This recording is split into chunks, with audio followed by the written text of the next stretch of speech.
1, 2, switch. Oh, I'm supposed to do that.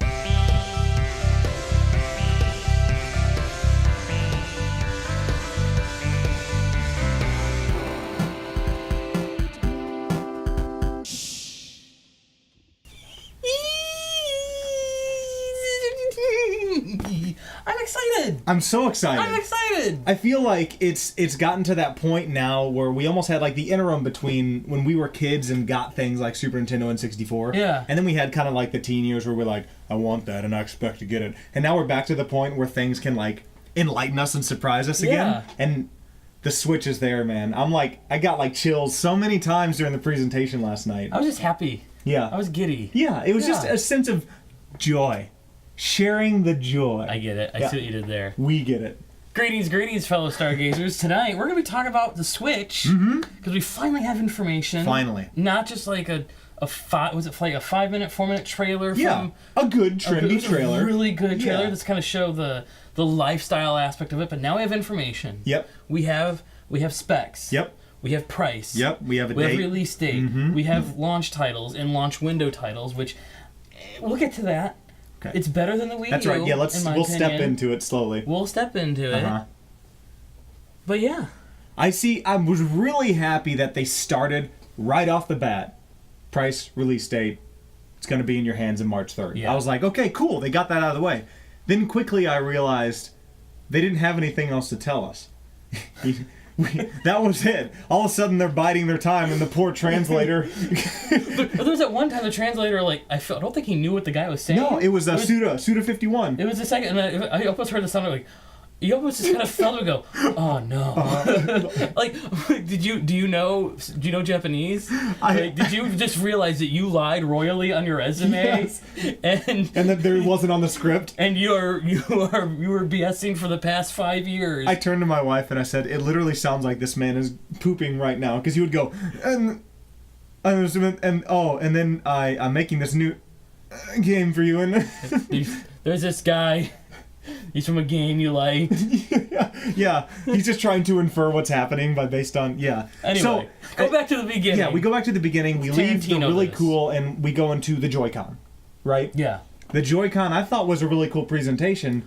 At first, when he's kind of showing us what it looks like, how the slide works in, we get the little latch to make the shoulder buttons bigger. And I'm glad it has shoulder buttons. I didn't know it had shoulder buttons like that. I saw them before, but they look so small. Yeah. I almost thought they were just something when they slide into... That's what it connects to. Exactly, but then now seeing that the real shoulder buttons... Adapter and Max. Right. But now seeing the real shoulder buttons, I actually feel a little more comfortable about the fact that it's actually a controller. Yeah. But I'm still wondering, what is it going to feel like in my paws? You know, I don't... Yeah. Because I use... And here's how big my hands are. I could use an N64 controller on both sides. I remember that. Yeah. Even when we were kids, you could do that. Yeah. And it flabbergasted me. So now I'm going to be like...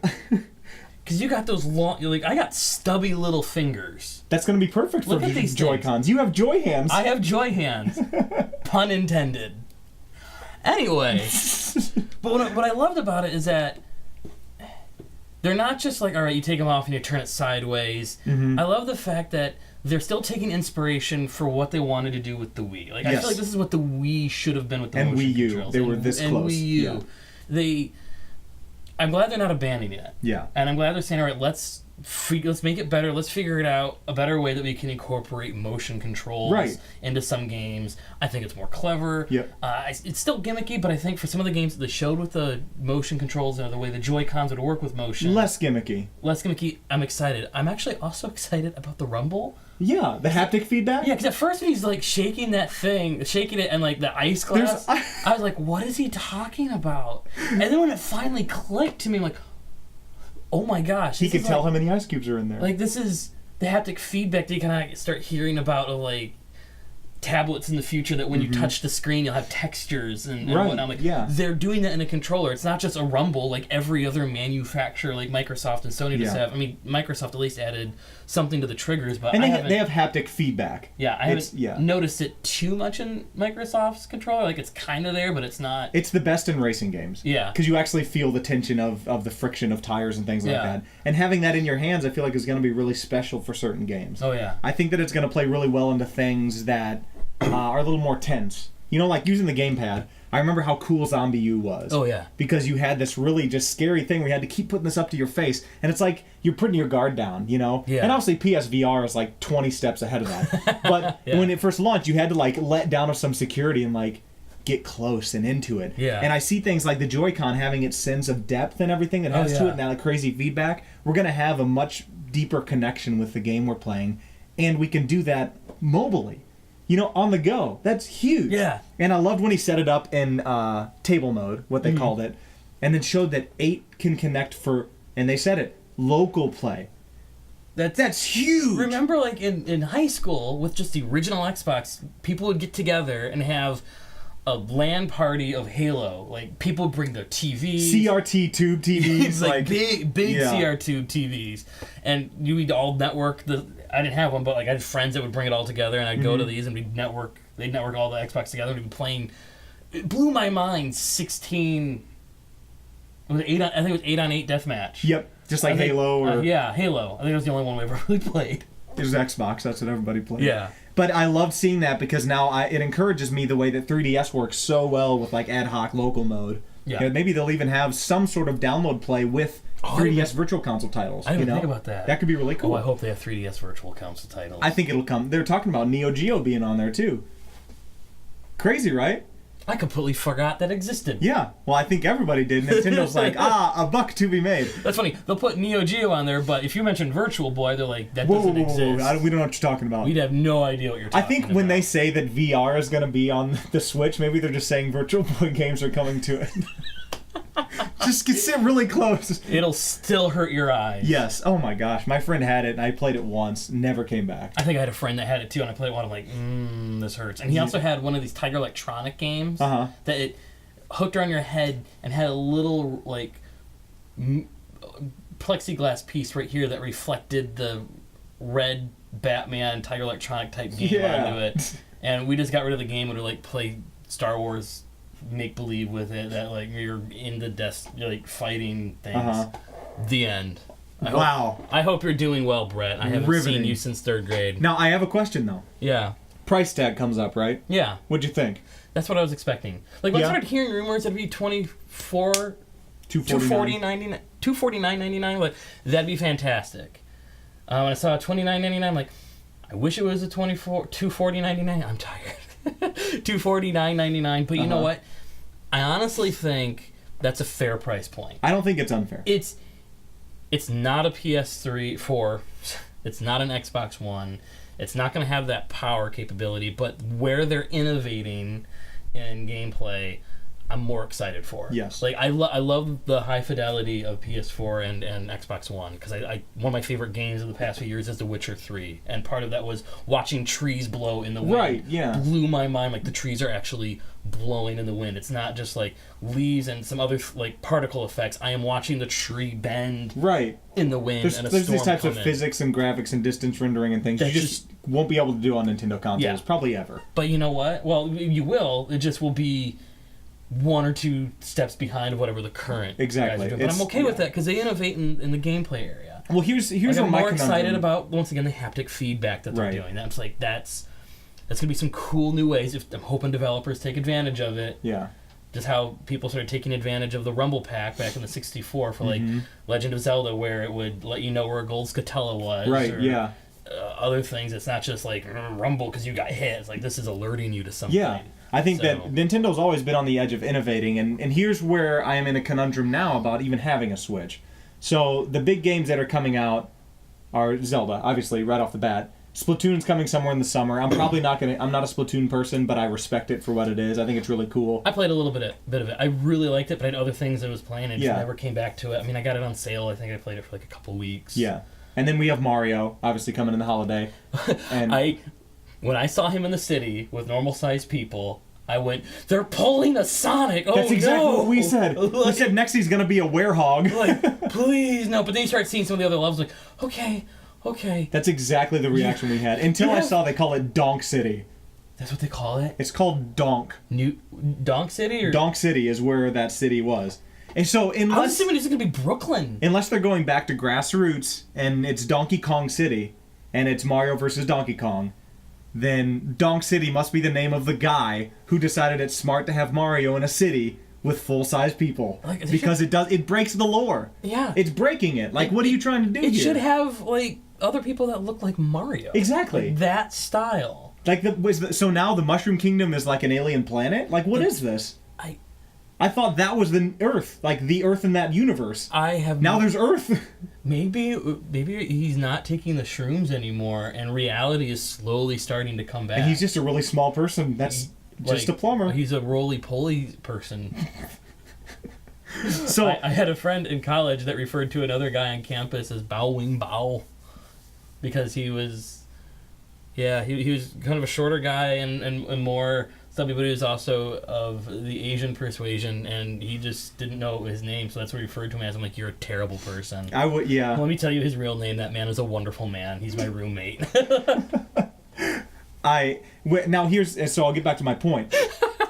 Is now there's games coming out on both, right? We said some of the big games coming out. In between, there's going to be things like Rhyme and Ukulele. Yeah. Ooh. And I think I'm going to get that for the Switch. Yeah. That just feels like a Switch game. Well, here's the thing: is there's going to be something that draws me to the Switch, and that is if I can play something like Rhyme and I want to play it at work, I'll just grab it and go to work and play it. But the thing that keeps me coming back to single-player games and playing more than I usually would are achievements and trophies. If Nintendo doesn't have an achievement or trophy system, I'm probably going to lean Sony for the majority of things that are multiplat. You know, obviously multiplayer things for now, until it's proven worthy, I'm going to go with Sony. Yeah. But some single-player games, I'm going to have Zelda on the go. Like, that's amazing.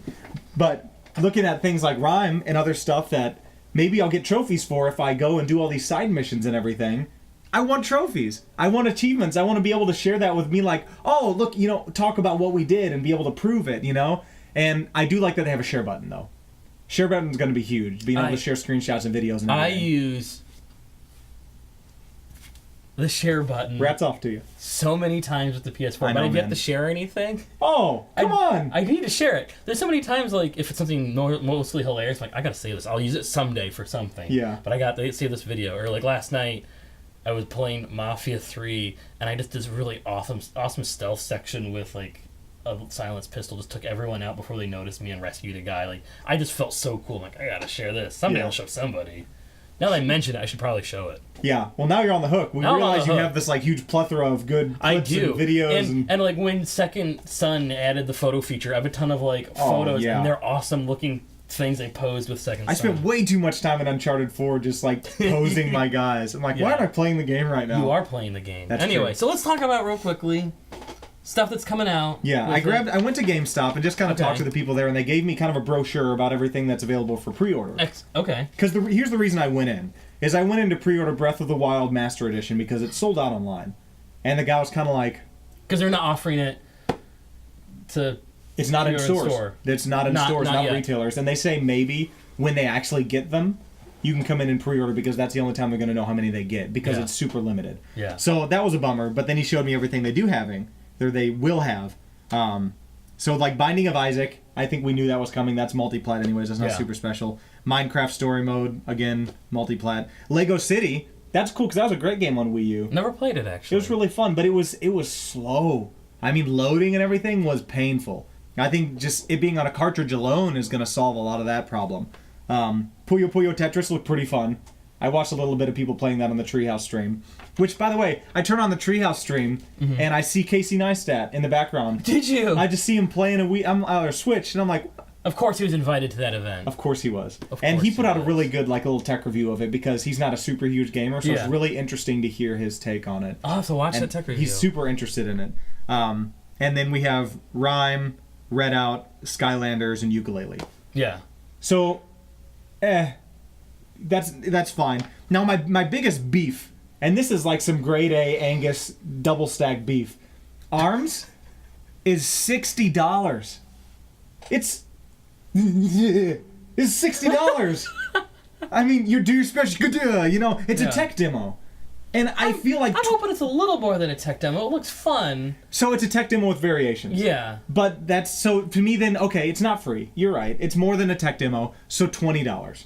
This to me is a game that should be like, we want you to play something. Yeah. Here, take this. It's cheap.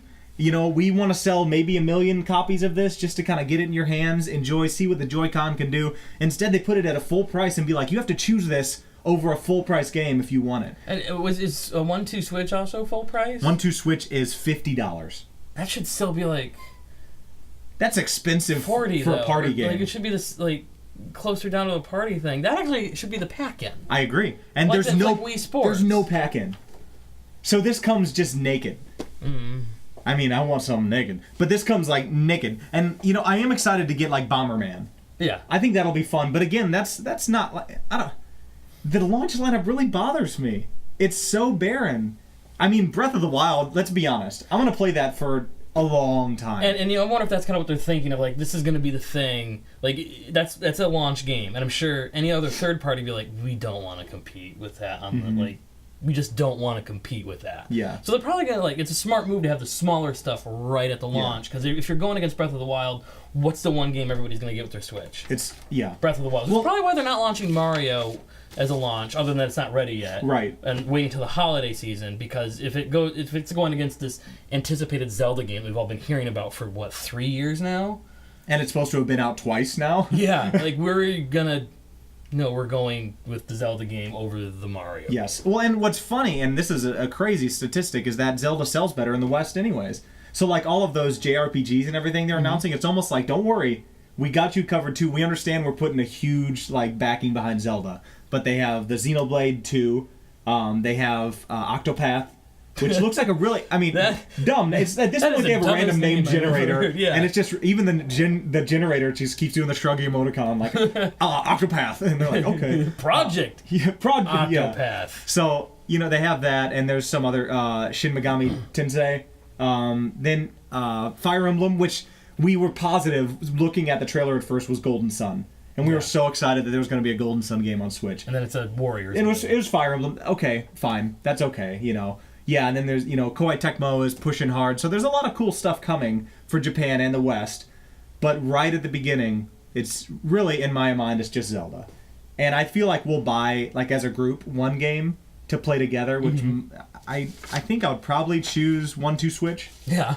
I don't think I want ARMS. Well, ARMS hasn't come out for a little bit. Yeah, it's in and then it's in spring. It might be in March, you know. And we have one more thing that we didn't mention. Yeah. Mario Kart 8 Deluxe does come out. Yeah. On April 28th with all the DLC, which I didn't buy any of the DLC. You didn't buy it? I didn't. Okay. I wanted to, but for some reason I never did. Let me tell you about Mario Kart though. My son loves it, and I literally have hundreds of hours of Mario Kart 8. I don't doubt I mean, that's not even an exaggeration. My wife loves Mario Kart. Like I bought Mario Kart for her more than me. Okay. I like it. Yeah.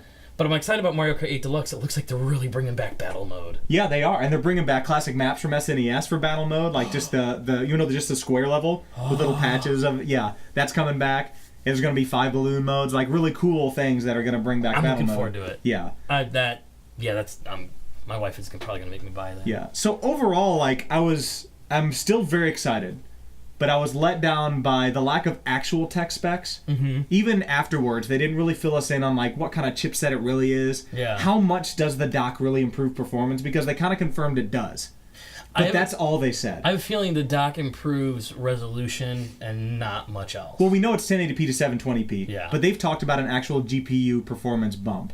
Now, there's a rumor NVIDIA kind of released this huge blog on like how they created this custom chipset and architecture for this, and it's scalable so it can move up and down depending on what game you're playing for battery saving and everything. So I think when you go into dock mode, it might be like an APU to GPU type thing in the newer processors. But they didn't talk about what kind of bump there is, and the rumor is a 40%, which I think is too big. Yeah. That's ridiculous. I'd say maybe a 15-20% bump in performance. But just tell us. Yeah. I mean, that's a big deal. And the dock is $90. The dock is $90. Tell us what it does. The Joy-Con is $80. Well, if you think about it, yeah, it's $80, but you're also getting 2 controllers with it, and it's NFCs in it. Yeah. The new improved haptic I know. With how feedback much is they're in it. actually putting into it. How much is in it? And like even looking at like the Pro Controller, $70. How much is in that Pro Controller? It does have. I think it's a gyroscope in it. It does. It's got the NFC in it. I think it's supposed to last. I saw a rumor saying it's like 40-hour battery life. 40 hours. I have a feeling that's overinflated. But that's if you just leave it on and set it down. Probably, like, if you just leave your iPad and standby, it'll last for a week. Yeah. If you don't touch it. Yeah, don't do anything with it. But, overall, like, I'm so excited for Breath of the Wild and the Switch just as a concept. I'm excited for what the possibilities are after Breath of the Wild. Yes. So, like, look, just the fact that I'm going to have it has me giddy. I pre-ordered 2 just in case 1 falls through. Like, I'm scared because I've seen, places cancel pre-orders before. Yeah. So I just want to make sure I get one. I'm very excited to have it. I'm overly ecstatic about Breath of the Wild. I watched the Japanese trailer, obviously, during... and then the English trailer, and I loved the Japanese so much more. I thought the voice acting was so good. But either way, that trailer gave me chills like 3 times. I can't wait for it. I thought they did enough to keep us titillated, but it is a little cold down here. I think I'm naturally titillated. And also, now I am embarrassed to speak anymore. That's my life. I've just learned to get rid of the shame. Where do I put them? These aren't shame? You just throw it out. Anyway, what are you looking forward to about the Switch? Are you looking forward to the Switch? Are you going to buy a Switch? Are you going to pre-order a Switch? Answer all these questions in that order. GameStop wasn't sold out, so head over. I got an alert at 4 in the morning that it came up on Target, and I had my phone turned up as loud as it could go. I changed the sound to just go burn, and I'm trying to text. We had a text group going up between some of our guys in our gamer group, and I was like, Walmart is up, like Walmart, and I couldn't spell it right. And so then I jump on Target, I pre-order